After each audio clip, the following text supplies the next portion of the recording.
जय श्रीमन नारायण। बंधुवर, भक्तजनों, आज विशेष रूप से हम भाव क्या है इसके बारे में हम थोड़ा बताएंगे कि भाव है क्या। भाव दो तरह का है, एक अंदरूनी जिसको कहते हैं और एक बाहरी बाह्य। अभी का जो समय जो हम लोग देख रहे हैं, आप भी देखते हैं, महसूस करते हैं कि अभी का जो समय चल रहा है वो बाहरी भाव को ज़रा ज़्यादा महत्व लोग दे रहे हैं। मतलब दिखावा क्या। कितने आपको ऐसे लोग मिलते हैं जो केवल इसी दिखावा में विश्वास करते हैं, भरोसा करते हैं कि 5 गो हॉर्न लगा दिया, 84 गांव खिला दिया, ये वो एन केन प्रकार बहुत तरह की बातें केवल दिखावा के लिए। क्या भाई लोग उसको जोड़ते हैं किससे? अहम से। कहते हैं कि अरे ये तो भाई बात है कि अगर नहीं करेंगे तो लोग क्या कहेंगे। तो लोग क्या कहेंगे जो आप सुनते हैं, समझते हैं, लेकिन वो क्या कहेंगे उसके बारे में कभी सोचा है? नहीं सोचा। उसके बारे में सोचना कैसे? अभी जो मैंने बताया ना भाव, तो एक जो बाहर का भाव है, जो दिखावे की दुनिया है, ये सब जितने जो चराचर जगत जो दिख रहा है, नज़र आ रहा है, तो वो सब एक न एक दिन नष्ट हो जाने हैं। आप और हम सब भी नष्ट हो जाने हैं। रहने के लिए कोई नहीं आया है। तो जब सब नष्ट हो जाने हैं, कोई चीज़ साथ में जाने वाला नहीं है, तो फिर किसके लिए दौड़ रहे हैं, हाय तौबा मचा रहे हैं। अरे भैया आप उतना भर करो, उतना भर कमाओ, परमात्मा भी उतना दिए हुए हैं और देता भी है कि आप अच्छे तरीके से अपने जीवन का गुजर बसर कर सकते हैं। हवा, पानी, धरती, आकाश, आग, ये सब क्या है? प्रकृति ही न दिया है। यह सब प्रकृति, इसी को प्रकृति कहते हैं। जैसे लोग जो कहते हैं कि भगवान काशी गए, अयोध्या गए, मथुरा गए, वृंदावन गए, ये किए, वो किए, दान किए, दान, चलो ठीक है, अच्छी बात है। ये आत्मिक शांति जिसको कहते हैं, आत्मा में शांति मिला कि हाँ ऐसे किए हैं, मन बड़ा प्रसन्न हुआ, तो ये आप करो। ईश्वर ने दिया है तो ये आप करो, इसके लिए मैं रोकूंगा नहीं। लेकिन अंदरूनी जो भाव की जो मैं बात अभी कर रहा हूँ, आप उस भाव को जगाने का कोशिश कीजिए। और वो भाव कब जगेगा? जब आप अपने अंतर आत्मा से, जिस तरह से बेटे के प्रति मोह उत्पन्न होता है, पत्नी के प्रति मोह उत्पन्न होता है, अपना धन संपत्ति के प्रति मोह उत्पन्न होता है, उस तरीके का मोह लगाइए, लगाव लगाइए। किससे? उस परम पिता परमेश्वर से, परमात्मा से, जिन्हें कई रूपों में लोग पूज रहे हैं, कई नामों से लोग जान रहे हैं। आप उसी में लगाइए, आपका बेड़ा पार हो जाएगा, हम सबका बेड़ा पार हो जाएगा। और तो इसके लिए अभ्यास की आवश्यकता है बंधुवर, इसके लिए अभ्यास की आवश्यकता है किसी भी चीज़ में। अब जैसे विद्यालय जाते हैं बच्चे लोग, उनको विद्यालय से कुछ ना कुछ होमवर्क दिया जाता है कि आपको ये याद करके आना है कल, तो उसके लिए अभ्यास करते हैं ना। उसी तरीके से ये हमारे अंदर में भाव कैसे उत्पन्न हो, उसके लिए अभ्यास करना पड़ेगा। क्या अभ्यास करना पड़ेगा?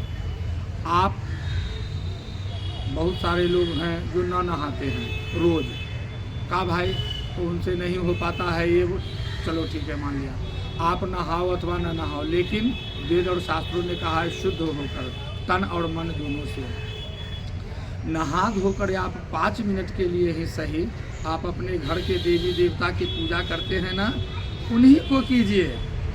इधर कहीं नहीं जाना है, इधर उधर, उन्हीं को कीजिए, लेकिन उस अंतरात्मा से कीजिए। और कितना, केवल इतना ही कहिए कि हे प्रभु, हमसे जो कुछ भी हुआ है, हमारे उन अपराध को क्षमा करो, और मन में ऐसा हिम्मत दो, हौसले दो कि मैं आगे से कोई भी गलती न कर सकूं। ये भाव जगाइए अपने मन में। उद्धार तभी होगा, नहीं तो ये रुपए, पैसे, धन दौलत, महल अटारी, अपने पढ़ाई, कोई काम देता है क्या?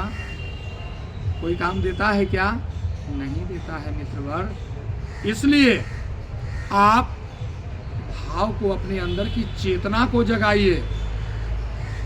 जगता भी है कुछ लोगों में, लेकिन लोग उसका दुरुपयोग करना शुरू कर देते हैं। तो इसमें एक ऐसी बातें बताई गई है कि यदि आपके पास ईश्वर ने, परमात्मा ने आपको साधना के तहत कोई शक्ति दे दी, आप उस शक्ति का दुरुपयोग करना चाह रहे हैं या करते हैं, तो समझिए कि आपका समूल विनाश निश्चित है, फिर उसको रोकने वाला कोई नहीं है। इसलिए यदि आपके पास सामर्थ्य है, शक्ति है, तो उन दीन दुखियों की सहायता कीजिए। जो कोई खाने के लिए तड़प रहा है, तरस रहा है, कोई कपड़ा के लिए तड़प रहा है, तरस रहा है, किसी को 5,000 के चलते कोई के बच्ची के विवाह बंद रुका हुआ है, ये सब काम कीजिए। इसको नेक काम कहते हैं और ये अंतरात्मा से किया गया काम है। इससे आपकी चेतना जगेगी और आप अच्छे काम करने में प्रवृत्त होंगे।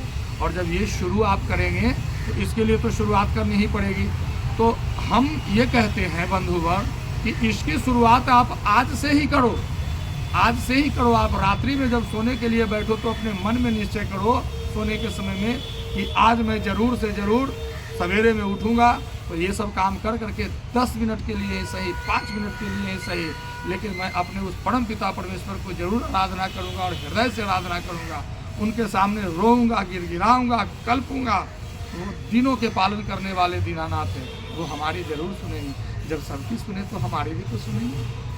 मित्रवर, आज इतना ही, फिर कल, तब तक के लिए। और हाँ, एक और भी बात, हमने इन्हीं सब बातों को आम लोगों तक पहुंचाने के लिए इस सोशल मीडिया का सहारा लिया है।